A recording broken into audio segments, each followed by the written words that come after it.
essentially Songcamp Sessions are a series of one-off releases from the Songcamp. So we wanted to create a sort of structure or system that we could tease out the most atomic layer of our big camps, which are essentially pairing musicians up together and allowing them to make great music and releasing that music.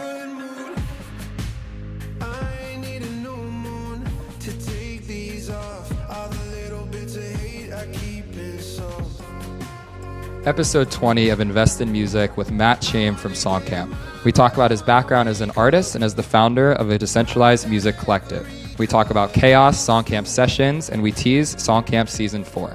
As a reminder, you can collect this episode on investinmusic.xyz. It's the best way to support our guest, and Matt Chaim is a longtime legend. So without further ado, let's get into it. Episode 20 of Invest in Music with Matthew Chaim. Welcome back to Invest in Music. Today we are here with a very special guest, Matt Chaim, the man, the myth, the legend. How are we doing today, Matt? I'm good. Thank you. How are you?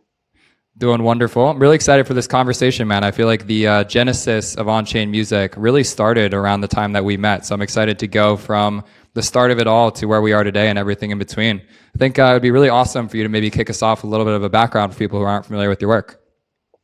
Okay, yeah. Well, I mean, I'm primarily a musician, singer, songwriter, vocal artist, recording artist. Started releasing music about half a decade ago, maybe a bit more, from Montreal, working with producers locally, and then made my way to LA, signed a small deal, did mostly self-managing DIY stuff, but signed a small deal to live out in LA for a while, and started doing the songwriting circuit there, cut my teeth, and released an album right before COVID hit.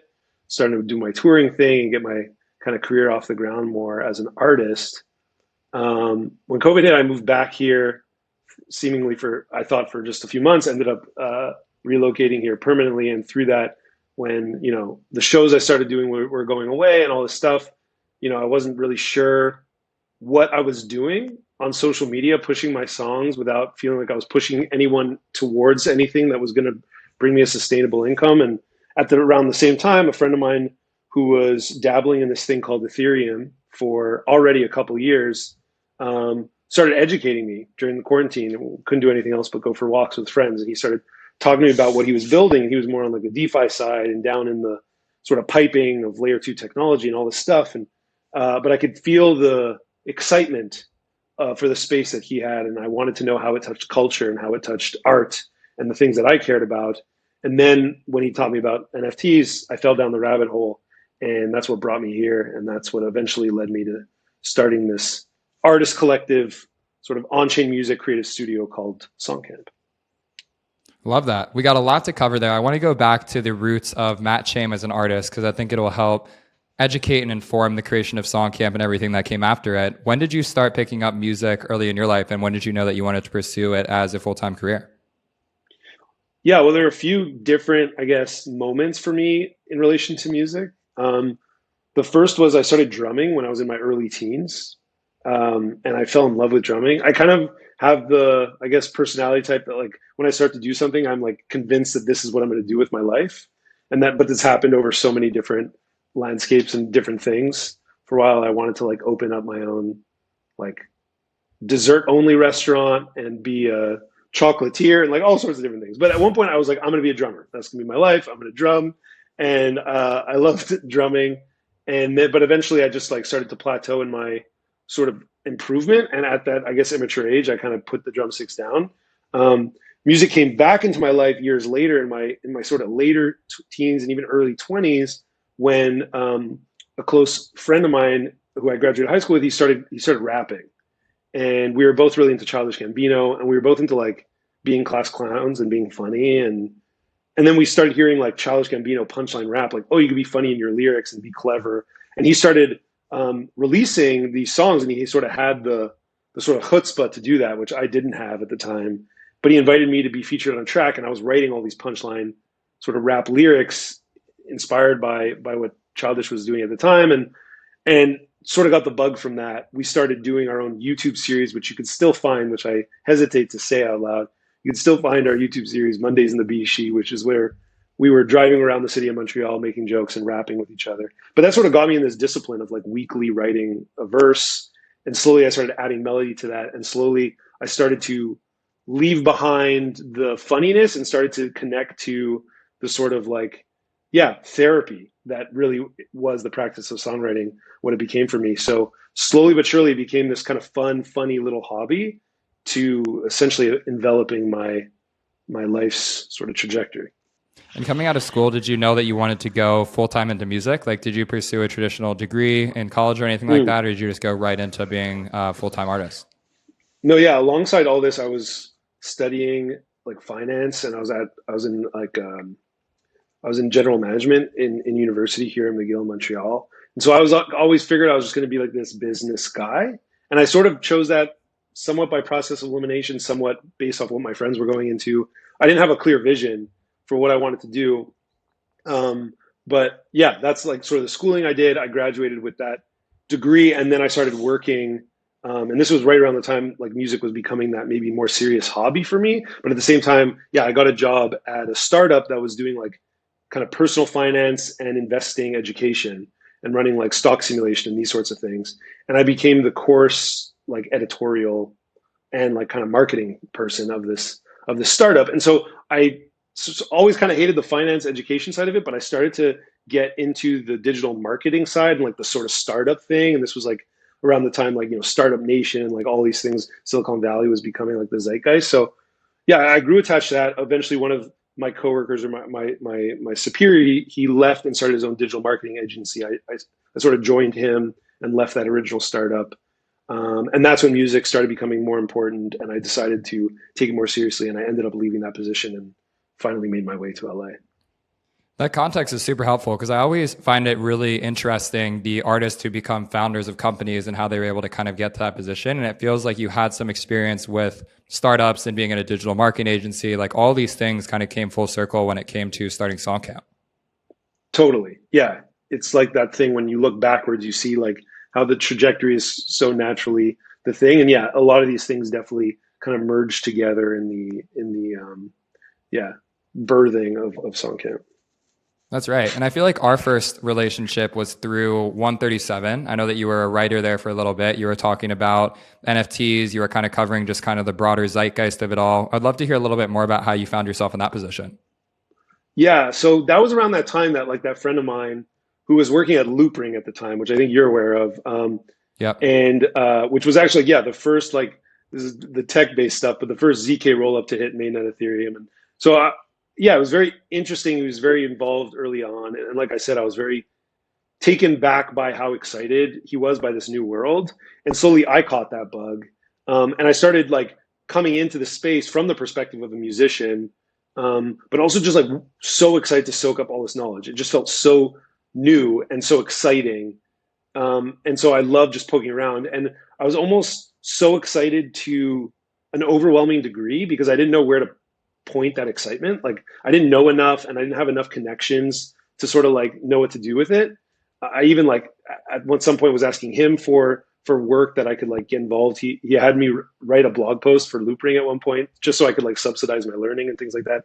But eventually, I started growing my Twitter because I think that was like the first thing for a lot of us is just like start to teach your Twitter algorithm that you want to see crypto Twitter, and started to learn about Zora and started to learn, Mirror hadn't launched yet, Catalog hadn't launched yet, but like, there are these cultural sort of things starting to come online, and Catalog especially was like focused on music. I was like, this thing is starting.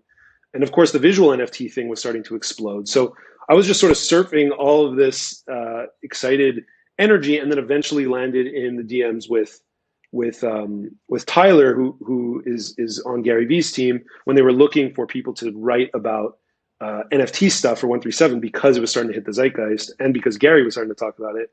And I was like, I've been writing about this stuff. I've been trying to learn about this stuff. I feel like I could do this. I think at first I like commented and left a bunch of other examples of people that can maybe write this sort of stuff. I was like, wait a minute, I think I could do it.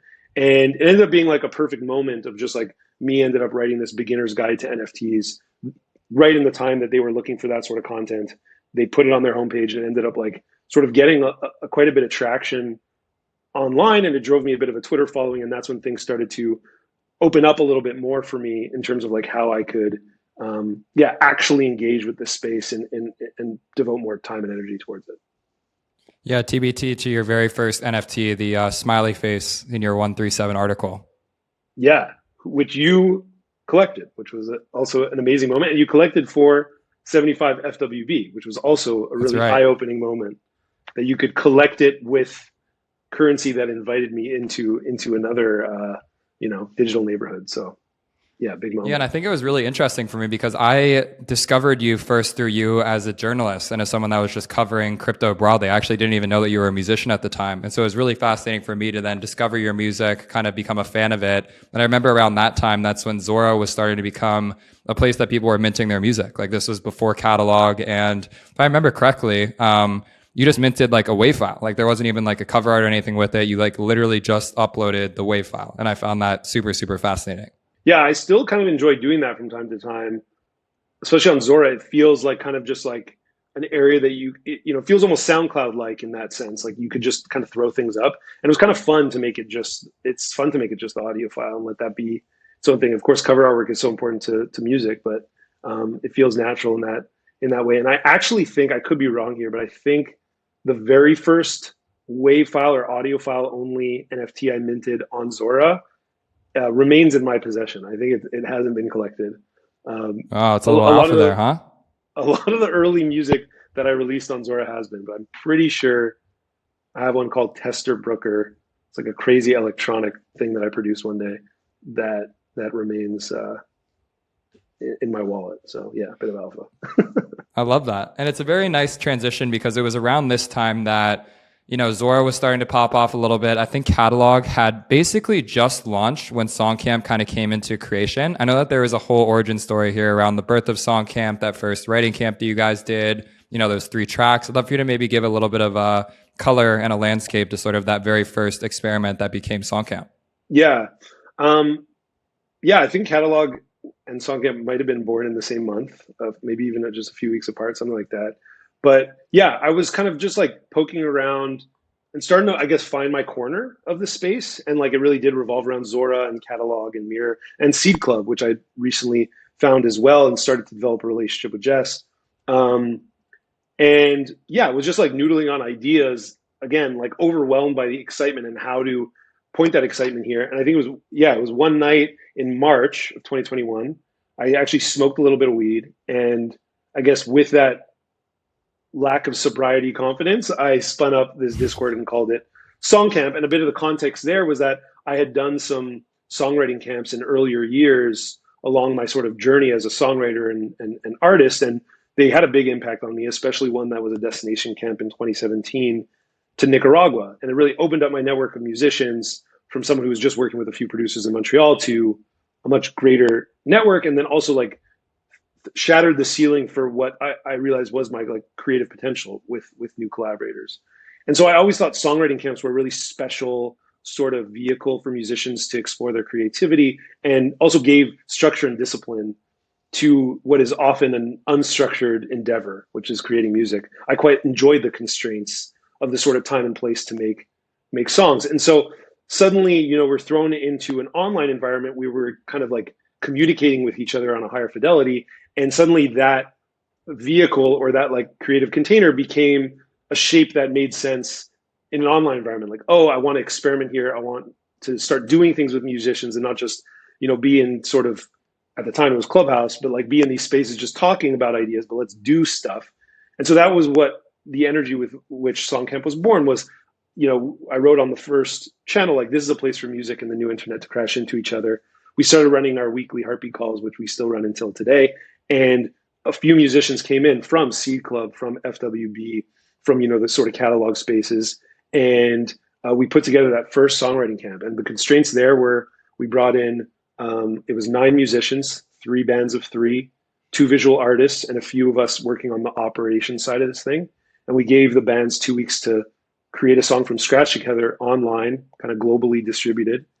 And we released those as one of ones on catalog via a Mirror 24-hour auction, which now is commonplace to use those tools, but at the time was very new for music. Yeah, I remember collecting directly through a Mirror post was so groundbreaking at the time because, to my knowledge, it was the first time that Mirror actually supported the ability to collect something that was on another platform outside of Mirror itself. Oh, that's interesting. I don't know, like that could be the case. I know it was the first time that Catalog integrated with Mirror, but it could be the first time that a third party integrated with Mirror. That's an interesting, maybe historical data point for us to find out. Yeah, and I find that that point so relevant here because a lot of the work that I do with artists, we always start with the mirror post. I feel like the mirror post is kind of the best way to give color and context to the project itself. It really sort of cements why you're doing it, what the origin is behind it, and whatnot. And I remember for those 3 songs in particular, collecting those songs felt so significant because not only was it like a whole moment in and of itself, but I actually remember very vividly after collecting one of those that the members of that song made like a rendition of the one that they gave me that was like a thank you video where it was like a stripped version of the song with an instrumental, and then all of the musicians kind of added their own like personal touch to it, and it just felt like it really just cemented to me. I was like, this is why we do this shit, like this is like the X factor. This is what it means to be a music fan. Like it feels like there's a personal touch to it, and that kind of genesis of collecting through Songcamp was the thing that just like immediately in my mind was like, oh, this is going to be the future of music. Like this all just makes so much sense to me. That's super cool. And I remember, shout out Driftwood TX, the band that created Hold on Hope, the song that you collected and sent you that sort of thank you song, which was really cool. And like we all felt, I think, on the musician and like the Songcamp side too, just this level of sort of intimacy and connection with this whole moment and context of like putting these songs up in this new way and having people sort of collect them and show their support live on these calls and in this mirror post, like was such a powerful moment. Also in its immediacy, the fact that all of this was so immediate and not in this sort of distant and far into the future timeline of so much of music release patterns of like 6-month roadmap, and like you send it to the distributor and one day through this opaque system it ends up on Spotify, and it's it was such this much more intimate experience on all levels that I think still definitely drives a lot of my energy to this day. 100%. I think the thing I've always appreciated about Songcamp is that you're so forward about experimenting. And even though you might not have all the answers, none of us do, frankly. I feel like you've always been so confident in just trying new things. Like whether it was that first writing camp or Electra or CHAOS or the sessions, which we're going to talk about today. I feel like Songcamp's always just been this place where musicians can come and meet other musicians who are Onchain, which first and foremost, I think is the most important piece of the puzzle. But once you're in there, there's really a collaborative spirit, which is to say, we're going to try out a bunch of shit. You're going to work with new people. We're going to put stuff on chain. We're going to try different drop formats. And it's really just, to me, really symbolized this kind of hub of creativity where if you're looking to get more involved in the space, like you alluded to, there's a weekly call every week. And I don't know, it's just been fascinating to watch you guys consistently experiment and try and find new ways to really put these experiments out into the world. Yeah. Well, thank you. And I agree that like at the foundational layer and even from all the way back then at its genesis, like it started from a place of coming together, bringing musicians together who were curious and wanted to experiment in this space. And then like the creative containers kind of, come out of there, or they take shape through that like base layer of having a community of people who want to engage with this stuff. Absolutely. I'm going to fast forward a little bit here to CHAOS because I think this is the project that most people have heard of Songcamp through in today's day and age. Obviously, shout out Electra, whole chaotic chapter that led into CHAOS in some way, shape, or form. But I'd love for you to maybe tell people a little bit about Headless Chaos, the idea behind that project, and then how it kind of came to life in the world. Yeah, well, CHAOS was definitely our biggest project that took place mainly through the summer of last year. And in it, I mean, the headline, I guess, story of it is we brought together 77 human beings on the internet from all over the world. 12 countries participated in this camp. It ended up running for 12 weeks from beginning to end, and it was sort of the chaotic convergence of a online songwriting camp and a sort of creative production house to both build a generative visual art visual project to be the cover artwork for the music created in this chaotic, very large songwriting camp, and the custom sort of on-chain software to actually release this in a much more innovative mechanic than we'd previously done in our projects personally. And so the idea around this sort of image of or brand of chaos was this idea for 77 people to come together and be a headless band, be one murmuration, one network of human beings that we called ourselves Chaos, and we would release this sort of ginormous multidisciplinary project where there were 45 musicians, a dozen visual artists, 6 devs, storytellers. We had an internal podcast. It was a very big media and like creation machine. And through it, we released CHAOS packs, which were packs of 4 of the 45 songs created in this camp. And it was like collecting a pack of Pokemon cards that you could open on chain or keep closed for as long as the Ethereum blockchain exists. You could still open it, and through it, you would receive the 4 songs and the generative one-of-one cover artworks to each of those songs by opening your pack. We threw a big chaos festival on the day that launch came, and we sold a lot of packs and made a lot of ETH that was split across this network of 77 people. So yeah, majorly huge project, chaotic project, and yeah, it's very much a big part of our identity. There's so many layers there. I think, first of all, from the collaboration standpoint, the music that came out of that was very fascinating. The way that sort of the structure of it worked with the different acts and the different songs, like there really was like almost a Pokedex element to it, where you were kind of filling up your map with the different songs and the different versions of them. Quick shout out to 0x Splits, powering the liquid splits on some of the songs there. And I guess it's actually worthwhile for you to chat about your relationship with 0x Splits, because I feel like that did end up becoming a pretty integral part of a lot of the Songcamp process. Yeah. So yeah, I started to get to know the Splits guys, like Abram and Will, right before, or as we were in like sort of pre-camp design phase for CHAOS, and we knew that we wanted to build this big, massive on-chain split, and we had, worked with Mirror to build these sort of on-chain splits that surfaced sort of who got what right away, right there on the page when you collected the one-on-one auction back in Genesis time. But now we're creating something bigger, and I started to learn about this project called Splits that we're actually focusing just on that as a product to build this sort of on-chain piping for split management. And so we started to talk to them and started to like throw around ideas and realized we really connected on a very like a creative jam level. And through that started to develop this idea that eventually became what is now a fully productized thing on their own protocol called liquid splits. And the first use case of these were the CHAOS NFTs, where a small percentage of the CHAOS NFTs, the ones only distributed to the 77 people a part of the project, actually properly, like programmatically administered a percentage of the actual royalties that the project made. And so the NFTs are the key, if you will, to these splits. And this was kind of a new technology that was built within the camp because we brought Abram and Will in on the product team, and they sort of were incubated within, or the CHAOS project incubated this new product. And so it was our first time touching custom software, both on like the PAX technology that we built, shout out Isaac Paka, and the liquid splits technology. And honestly, getting that taste of actually building, blockchain software for our projects as musicians is something we tasted, and now like we can never go back, and we plan to build crazier products as time moves on. That's exactly right. And I'm super glad you mentioned that, because I think to me, this combination between the music and the art and the technology is something that's so pivotal to this current chapter of music. Like not only is the music in and of itself incredible, you mentioned the packs and the liquid splits and the site you guys designed that had a whole UI with it. And I think a lot of times with on-chain music, we stop at, this is a new way to distribute music. But I think when it comes down to tech primitives such as opening a pack of cards that represent songs, or even something as simple as distributing ETH to 77 collaborators instantly on chain, there's so much interesting elements of this that I think are going to be case studies for many years to come. And when it comes to artists getting involved with the space, I always tell them like, yeah, I think the main reason to be here is for the culture and the music, but behind the scenes, at least what I'm super excited about is using this new platform to actually create new standards around how to consume and collect music, how to share royalties, how to get artists paid. And I feel like there's just so much of a design space to experiment with how to own music in such a new and creative way. 100%.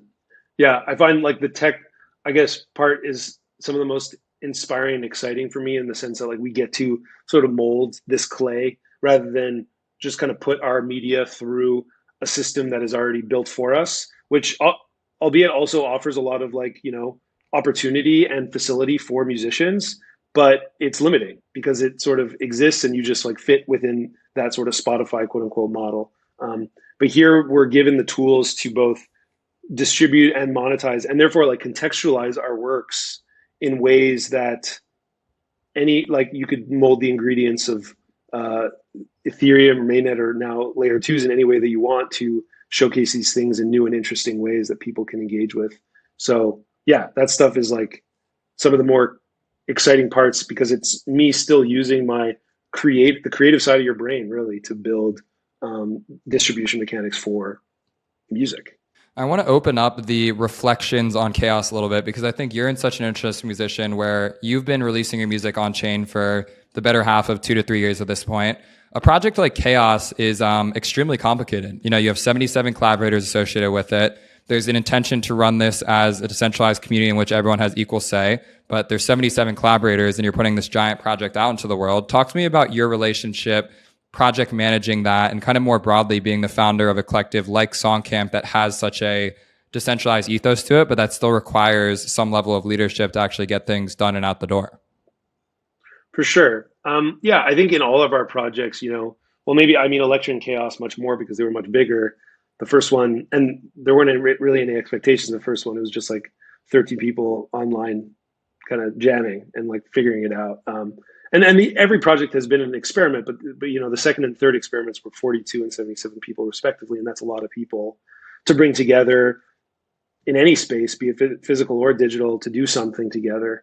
So there is a lot of like coordination, cost, and management to that, and a lot of it comes down to something I was mentioning at the beginning of like finding the structural constraints of a songwriting camp to be very powerful vehicles for creativity for musicians. Like I think that is what has driven a lot of people to be a part of these projects and has satiated them in being a part of them, is that they are given sort of like their creative sort of window or their creative room within this larger scale project, and knowing that this whole symphony of things is happening brought together. And that in some of those ways, like a lot of the work is done on the pre-camp side for me and my sort of team to structure these, like put these structures in place such that when we click go, all this stuff happens in harmony and then we release. Now, of course, that doesn't happen in perfect harmony. We click go and then we learn things as we go, and some things veer off course. And at some point, that roadmap or that thing that we designed runs out of runway.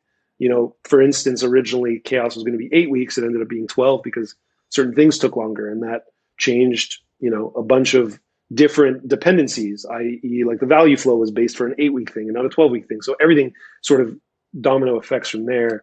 And I think like we've ran into those challenges for sure on the back ends of our projects, or even just during them, of like running into our issues and realizing that it is an experiment and that we're going to run into these challenges. But when we're faced with those challenges, in those moments, they are emotional. They're human beings interacting with each other. And so those things can definitely come up in these spaces. And I think as we go, we're learning more and more how to prepare for those unknowns and how to put up, I guess, the sort of structures such that when they do come up, we know how to handle them and we know how to speak about them, and we know how to like give everyone their voice, if you will. So I think it's definitely been like a work in progress as we go. And I think with each project, we learn so much, and it's always very exciting to take those insights and start to bake them into the next design for the next camp, which we're really doing now as we prepare for Camp 4. Well, I think it's one thing to manage 77 people online. I think it's a whole nother element to manage 77 creatives, especially when there's people that have such strong opinions and they have these, voices that they're very proud of. And I don't know. I mean, I just applaud you so much for even getting that project launched and out the door, because there really is so much nuance associated with every layer of it that it's really just an amazing feat in like the history of on-chain music, and something that I always talk about as being so important. And the reason I wanted to kind of give so much color to it is because there was kind of like a very poetic moment that happened with Chaos recently. Can you talk a little bit about like the pack burn and, the event that you guys threw? And like, I'd love to kind of just like connect the dots from the mint that happened last summer to like this kind of more recent event that happened, and kind of like the relationship between the two. Yeah. Well, maybe just to color in a bit, like the time between then, between the 9 or so months that happened between like when Chaos was launched and the sort of shelling point that you're speaking to there, which was like a lot of momentum continued after that initial launch of the NFT collection. Finally, all this music was out and collected. A lot of that momentum some of it shifted into like conflict and challenge that we ran into as like a community, as I mentioned just before, when some of these sort of runways of knowing how to structure that continued sort of momentum runs out. But a few other things were just born out of it that like kept going. People wanted to create merch. People wanted this music to come out off chain and onto streaming. And some of these things we didn't have the design parameters for, so we didn't know how to do them yet. But as we kind of continued down this lane, we started to build out this idea for another party. We had Festival on the front end. Like, what does the back end of that look like? And as we started to build our plans for an event at NFT NYC this last spring, eventually what we landed on was we're going to throw a party called Club CHAOS. And what came about for this party was not only to give life to this music in a physical space through these amazing DJ sets and some also live performances, but also for Eris, the goddess of chaos, who is sort of this mythological archetype throughout the entire camp, would come alive audio and visually at this Club CHAOS party and actually ceremoniously burn the remaining packs. So for context there, we had 5,000 chaos packs mintable. We ended up selling about 2,500 of those, about half. And then we started a countdown as we headed to Club CHAOS, saying that we were going to burn the rest of these packs. And any unminted packs would forever be sent to the burn address, and that would lock the supply of packs opened and unopened forever. And so that was the party we threw. It was incredible. We also ran a sort of like within the chaos governance system, we ran a proposal that got passed to subsidize people's travel from the band to New York to be able to engage in this party, which was awesome. So a lot more people than would have been able to come to the party from the band were there.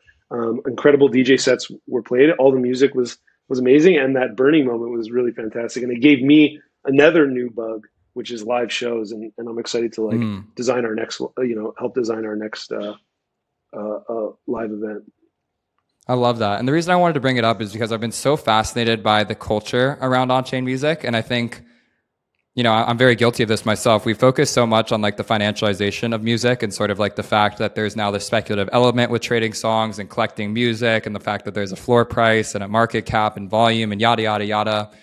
Events like Club CHAOS are so important because there's no mention of floor price of money. It's just vibes, like you go into that club and it was an amazing sound system. Everyone was clearly there for a communal cultural moment. You had this amazing audiovisual experiments. You had a performance from Leo Pastel. Like, I don't know, just everything about it, like to me just really felt so culturally significant. And I think that these moments are so important just to double down on, because I think this is what really makes the space special. It's not about, the fact that you could buy a pack for X amount of money and sell it for Y, or, there's elements of that that are exciting. But I think what I'm starting to realize is that the success of this space is going to be driven so much more by the social and the cultural value of it is, that much more than the financial value.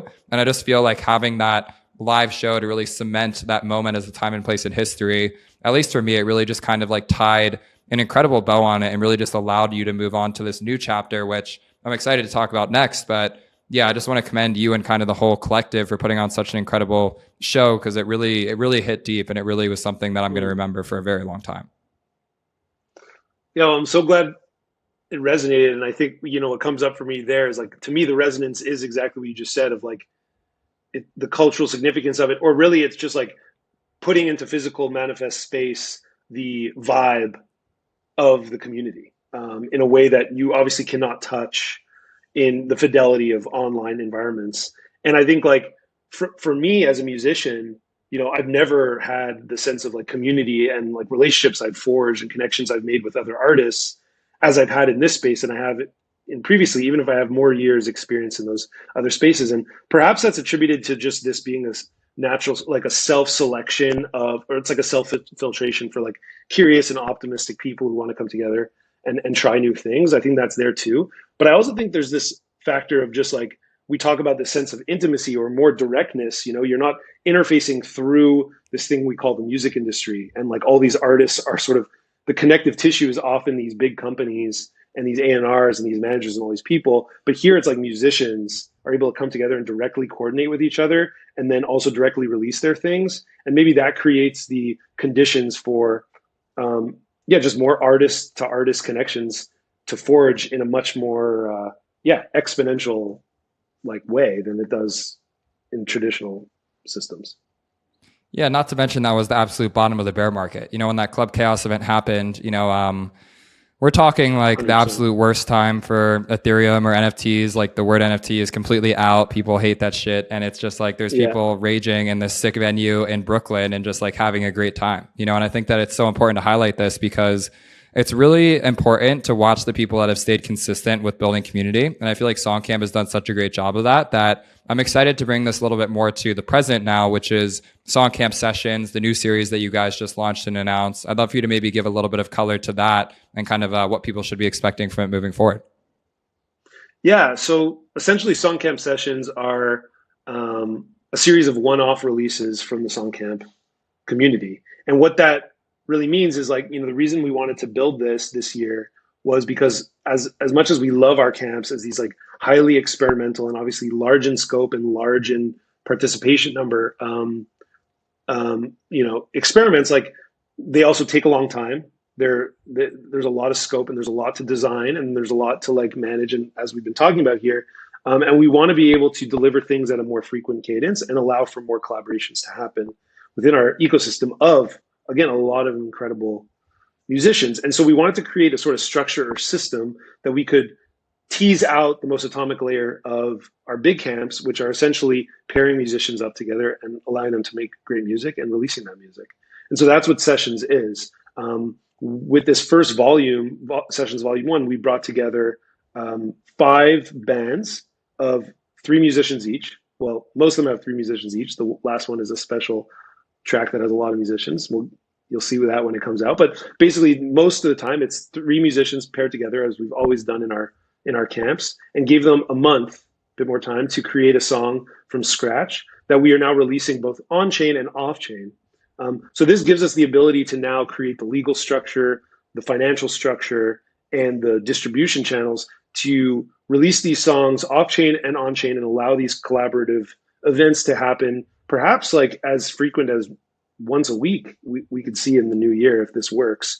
So that's what we're going to be releasing tomorrow as the first track of these sessions. And yeah, the other, I guess, important thing to double click there is the off-chain component, the fact that we are also releasing this on streaming. And that was one of the big challenges we ran into at the end of CHAOS. Was now there was all this momentum and interest in releasing this music on streaming so that the reach can grow and that a lot of people could hear this great music, but we didn't have the legal structures in place to go and do that.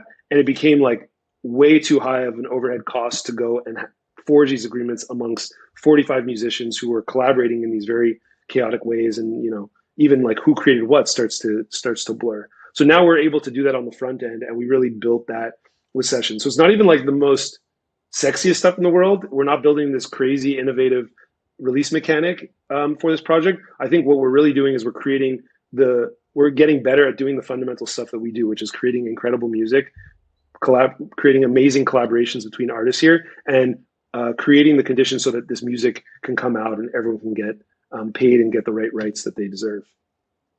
Yeah, the word that comes out to me there is just like maturity. It feels like Songcamp as an organization is really buttoning up on being able to distribute off-chain, being able to facilitate these collaborations and these royalties. And I don't know, I feel more broadly what I've been feeling lately about the space as a whole is that I think people are just waking up to running businesses in a way that feels sustainable, absent of any certain type of market condition. I think for a while there during the bull market, you could sell just about any type of NFT and be making thousands of dollars, in a given week. And I think now that the market's really cooled off, it's forcing companies and businesses and collectives like Songcamp to be like, okay, what is our bread and butter here? What are we really good at? And how are we releasing this in a way that, irregardless of what the price of ETH is, we still have a model in place that feels exciting and sustainable to our members. And I think that Sessions to me really just symbolizes that next evolution of Songcamp as a whole. For sure. It's a whole different ballgame to not ride the wave of hype and exuberance and to actually build something, on a grounded level that people want and enjoy and want to engage with. And I think that requires, or if any, it teases out in us. And when I say us, I think, yeah, the kind of ecosystem as a whole and the people who are really here and like here for the right reasons to mature and to wake up to like what it means to build in that mode. And I think, that means a lot of change. It means a lot of evolution, and it means kind of throwing away old beliefs and all these things that can be, with any maturity, there is that shedding. But I think it's like, yeah, a really important and integral step for us to take. And talk to me a little bit about the structure of these session drops, because I know that there was a lot of thought put into the pricing, the supply, the quantity, and all the dynamics around that. I'd love for you to get a little bit more nuanced around the way that you guys are structuring this series.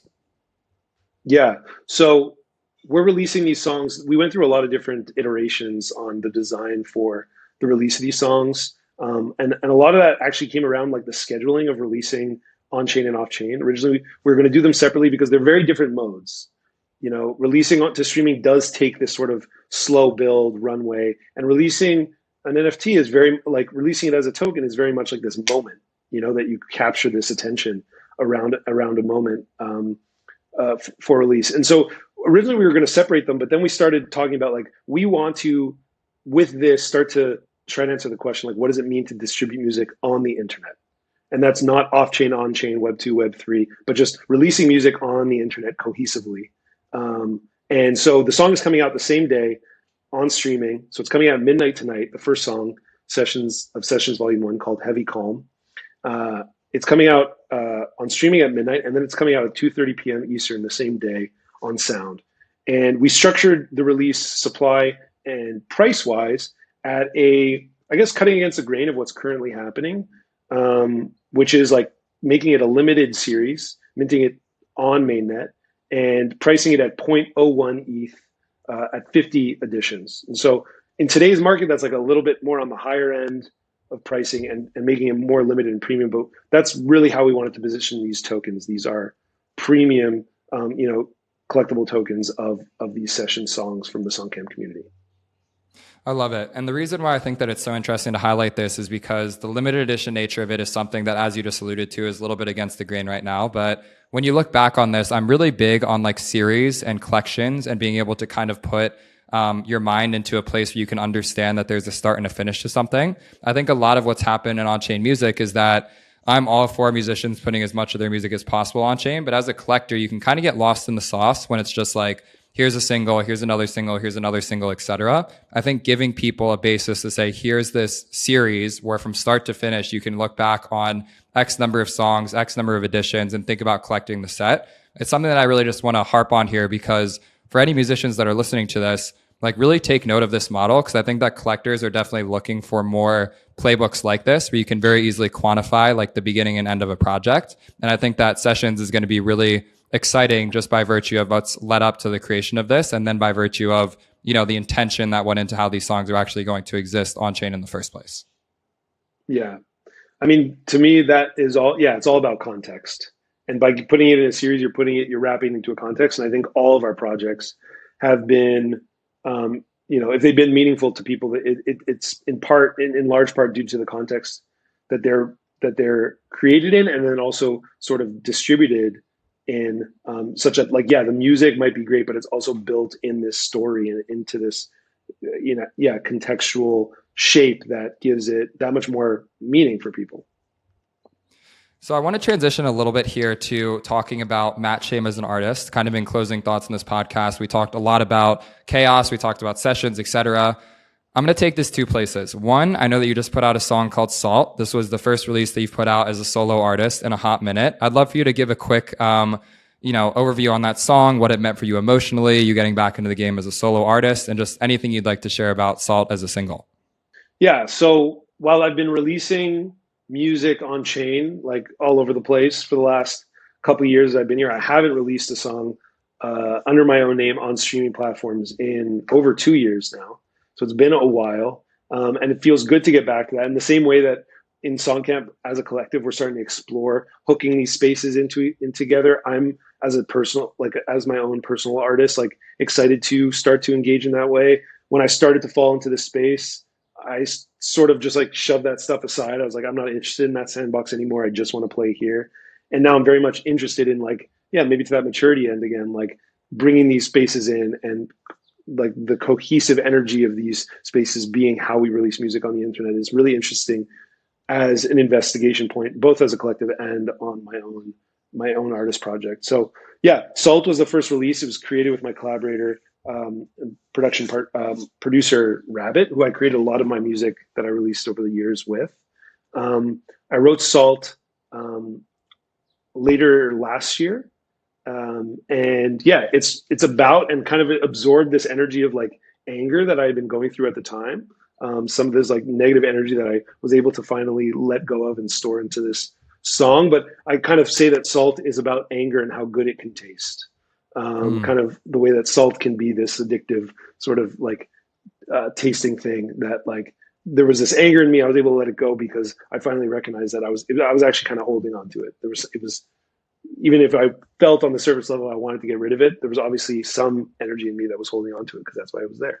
The interesting thing about Salt, speaking of series, is I haven't really announced this in many public sectors, but basically next month I'm going to be putting out a B side to Salt, which is called NaCl, which is the compound of salt. And NaCl is essentially a remix, or we might call it like an alchemized version of Salt. It's really its own song, but it pulls from Salt and pulls samples from my vocal and all that. But it's much more of like an electronic produced track. So very new track for me to put out under my own name. It's going to be a co-release with Rabbit, and that's going to act as sort of this two-part A and B side series for Salt and NaCl. And so yeah, on the release side of it, I released that song as well, Onchain and Offchain. Did I do it the same day? I think so. Same day, yeah. So Nice. Yeah, and the reason why I wanted to bring that up is because A, the track is amazing. It's so I fucking love your music, and it's just so good to see you releasing as a solo artist, especially like in the world that has been low priority before, but it's still obviously important to you. And I think the reason why I wanted to bring this up is that you've really seen the full cycle evolution of on-chain music. You know, those early songs on Zora and Catalog, we were seeing one of ones go for 1, 2, 3 at the pop. You know, you're one of the very first artists on Sound where you had 25 editions at 0.1 that ended up jumping to like a 5 ETH floor price. I know I pinged you like last week. I saw that there was a secondary sale of one of your first song on Sound for like 8 ETH or something like that, which was just absolutely crazy to me. And I'd love for you to maybe just talk about, you know, you mentioned in your explanation of Sessions, 50 at 0.01 is a very high drop for the market right now. And I think it's just very fascinating to think about that when it's really only been a year and a half, and how kind of the whole pricing and market dynamics around music have changed, and just really any commentary or thoughts you might have on that. yeah, it's changed wildly and it keeps changing. It's like you always have to have your sort of like ear to the ground to like see where things are going. But yeah, we're kind of like in a completely different space than we were then. And I think it's also like one of these troughs that is a time for us to evolve into what the next thing is going to be. Because frankly, yeah, just releasing songs on chain, which was super interesting 2 years ago, is no longer interesting. It's no longer novel. It is standard. And so now we need to find new ways of contextualizing our music, of creating connection points and points of intimacy such that they do resonate.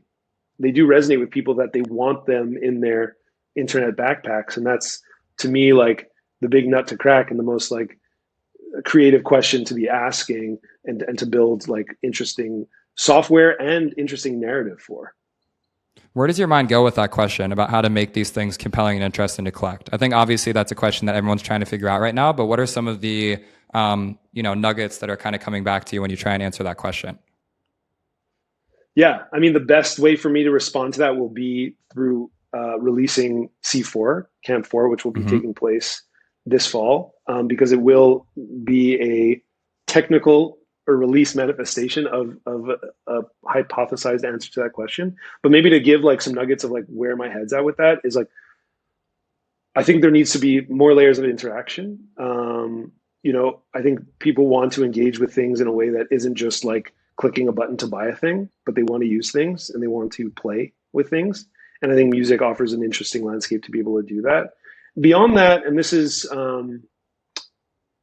perhaps like this is very much a question that I don't know if this is true, but it's a hypothesis I'm playing with. Is like I think it could be interesting, and I'm interested to see if people are more engaged with these things. If the moment of financial, like the financial connection point, the financial transaction isn't at the point of relating to the music, but it happens before. Mm. That their financial transaction will still affect the artist creating this music, but the instrument that you're buying is not the music directly. You're buying something to then be able to engage interestingly with music.